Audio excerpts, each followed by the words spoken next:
Okay, hello po guys. So nandito na naman po yung ating YouTube channel ko. So tignan mo naman to guys. So grabe oh.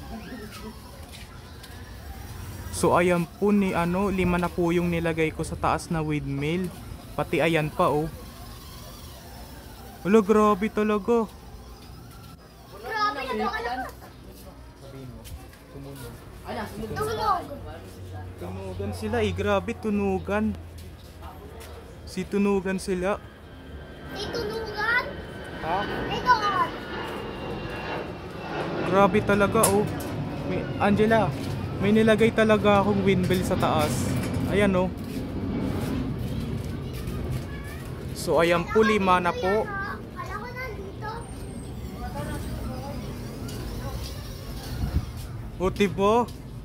So ayan po, 5 na po yung ano, yung nilagay kong windmill diyan sa may ano, sa may taas ng bahay namin, sa may bubong, sa may yero, kaya dahil tumutunog sila lahat. Tapos ayan naman yung hindi. So tara, punta tayo doon sa may taas, pakinggan natin. Ayan no. So tara. Ayan na.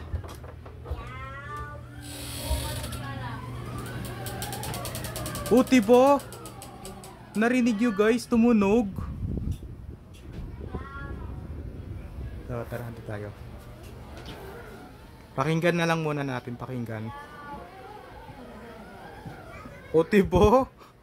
Tumunog yung windmill.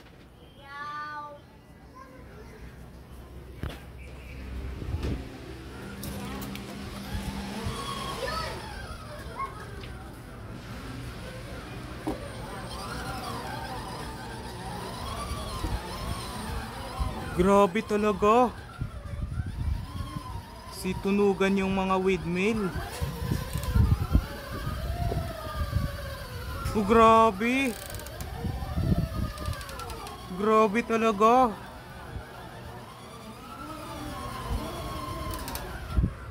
O diba tumunog yung mga windmill. So ayan po. So alam mo ba guys kung paano ko naisip yung windmill na tumutunog? Nilagyan ko lang siya ng straw. Oo, tas doon sa may ano, grabe talaga yung straw niya talaga, nakaano siya sa may takip. Kaya tumutunog. Oh, tumunog oh. Uy, yan na naman. Wala, grabe talaga. So ngayon ay may papakita pa pala ako sa inyo yung ginawa kong windmill. Ito ah. Ito oh, yung windmill guys oh. So ano ba yan, windmill na naman ulit yung video natin. Pero okay lang yan kasi may naisip tayo eh, natunog yung windmill ko. Ito naman din yung ano, yung 10 step na LEC. So ayan pa. Tapos ito naman din yung 4 na step lang na LEC. So ito naman ay gawa siya sa ano, sa balat ng ano, ng Coca-Cola. So ayan po. Tapos ito naman gawa rin sa Coca-Cola. Ito naman ay gawa siya sa ano, sa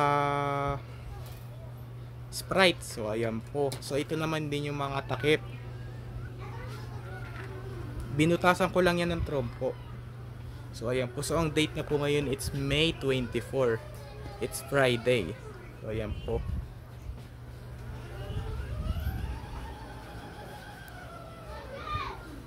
Okay, so ayan po.